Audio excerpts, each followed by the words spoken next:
Hello అండి. నమస్తే. మీకు తెలుసా? ఆడవాళ్ళలోనే ఎక్కువగా థైరాయిడ్ సమస్యలుంటాయని? దీనికి 3 ముఖ్యమైన కారణాలు.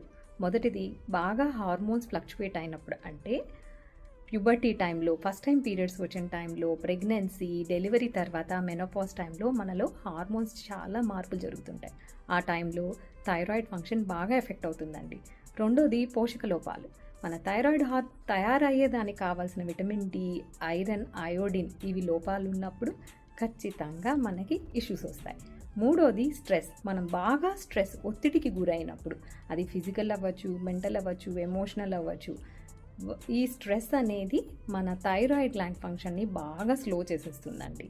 సో లేడీసు ప్రతి సంవత్సరం థైరాయిడ్ గ్లాండ్ ఫంక్షన్ టెస్ట్ ఖచ్చితంగా చేయించుకోండి. కేవలం total T3, total T4, TSH కాదండి, ఫ్రీ T3, ఫ్రీ T4 కూడా ఖచ్చితంగా అందులో యాడ్ చేయండి.